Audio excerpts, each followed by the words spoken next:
What's up, my uplifting life partners? This is Ron Simplified Myers. We want to talk about number 12 on the top 12 problems in relationships according to experts, which is an article that was written by Mark Travers. He's a psychologist and he wrote it for Psychology Today. And what I decided to do is to take all 12 topics, especially if they're the 12 things that are keeping people from intimate relationships, that we need to have a conversation about it. All right, but number 12 has to do with behavioral issues. This comes back to the stuff that we've been talking about all along, and that's that we need to have some conversations and we need to see what's going on. Behavioral could be if you know that they drink. Like, for example, I said I don't drink. If the person drinks, are they a person? And this is one that I'm working through because I've said that the woman I'm with will not drink. Terry didn't drink. I didn't drink. And I'm saying the next woman will not drink because that's just the way I am. I don't want to be a part of that. And I've had to have more conversations with myself am I being too strict and saying, am I disqualifying people that would be a great fit because the fact is they drink casually? Because in my mind, linking up drinking to getting drunk. And especially because I did rideshare for so long and picking up people and watching the way these women get in the car after they've been drinking stuff has made it even worse. I already had my own view because I was raised around alcoholics and that kind of stuff, which is why I don't drink, because I used them as a reason not to drink. But the more you see that, the more it's programming, because you guys know we're always talking about it's all programming. I'm programming more and more and more. It's getting linked up drinking to being drunk and watching the behaviors of the people after they're drunk. And being able to come to grips with the fact that I have to be able to separate and say there's a person that drinks, occasionally, and they only drink, like in a social gathering, they may have a drink, but they don't get drunk. So it's still a battle. I'm not telling you I got that resolved. It's still a battle because at this point I've said she's not going to drink, but I guess I'm kind of leaning more because I know I have friends young ladies that drink wine, for example. And so they don't really drink. They drink wine. And then I have to tell myself they're in certain countries that they drink wine every night. And I'm making an issue of a person that drinks wine. So if they just drunk a glass of wine, is that an issue? See, those are issues that I have to work through because, like, folks, I tell you, no one has all the answers and no one goes through life without having challenges. I don't have all the answers. I can only share with you my perspective, my views, the things I've experienced through personal experience or through all the books. I've been doing self-development for like 35 years, so I can share a lot of that different stuff. But it doesn't mean by any stretch of the imagination that I'm not going to have my own things that I have to work through. And it's going to be like that for the rest of my life. Thank goodness, because like I said before, the things like this is where we challenge. This is where we start to grow. This is where I start to ask the questions, am I linking too much to the drink? And do I have the fact that I'm making a person that drinks, classifying them all as alcoholics? See, I have to have this conversation to walk myself through it to give me a different perspective because that's going to be how I make my decisions.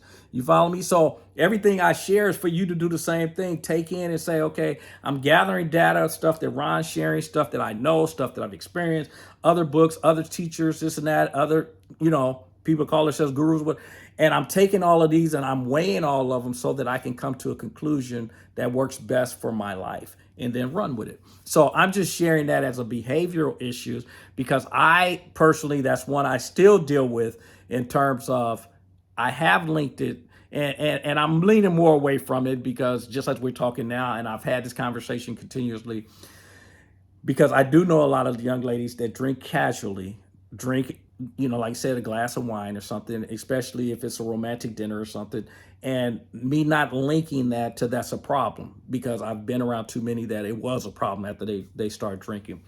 And so, but anyway, that's a behavioral issue. as far as me. Remember what I said before, they're not issues, they're just different perspective. They're doing something different than what I want. We can call it an issue because it's not what I want to be a part of, but it's not an issue for them unless they see the drinking is an issue. You see what I'm saying?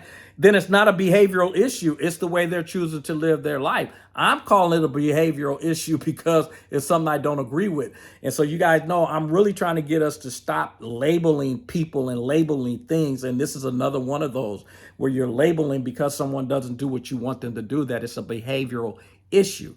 It's just a different perspective than what you have or maybe what you're looking for. And we can call it a behavioral differences. But is it an issue? For them, obviously not, if they're continuing to do it. So, but anyway, but it could be a person that's messing with drugs. It could be anything. You also have to take into account the people that are very close to their families. Do their family make their decisions for them, or are they strong enough? Because I believe you should be, at least for me, I'm very tight with my family. I've always been very tight with my family, but they do not make my decisions for me. Unfortunately, I'm a part of a family that we love each other no matter what the decisions. Again, like I said before, we love each other. Remember I said love is accepting the person, place, or thing just the way it is. We do that with each other. Communication means if I don't agree with it, we're going to have a conversation. So we may have a conversation with you. We love you regardless. We tell people, run your race. That's why my family is so tight, because we're here to support you no matter what you do. We may not even agree with you, think you're a knucklehead, but we're here. And I tell people, see, that's love. So, but anyway, what I'm getting to here is, but you do need to figure out if there's a person, let's say I was a person that I'm that close to my family, but they make my decisions for me. Like if they told me if I'm dating you, if they go, nah, she ain't the one, am I going to drop you because of them? If that's the case, you need to know that up front, because folks, that's just the beginning.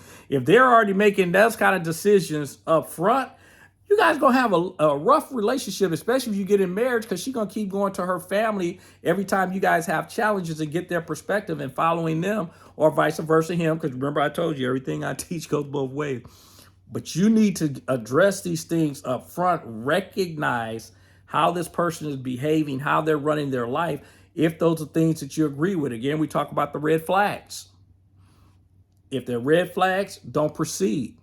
If there are things that we can work through, because welcome to the real world, you're always going to have some obstacles, but we can get through these things. All right. So as you guys know, it ain't right, it ain't wrong. It is my opinion. Now run on over to the App Store, download my app. It's Simplified You. The word simplified, the letter U, not the word U, Simplified You. They are separated. It's a free app. I also have my book that I've attached to the app that you get access to immediately. It's the Relationship Success Handbook. Get rid of your problems, not your partner. Chapter 1 is about self-love, and that's really what all this stuff is about. Get you to love you some you, makes your relationships a lot simpler. So anyway, I'm glad you guys took the time to go through the series with me. I mean, we got through all 12. If these are the top 12, and according to experts, these are the top 12, then again, I just felt that I owed it to you guys to address each one of these issues so that you could get some clarity, and hopefully the information is something that you can use and to go improve your relationships and enjoy this journey again that we call life. So again, thank you for watching the series. Share it with others.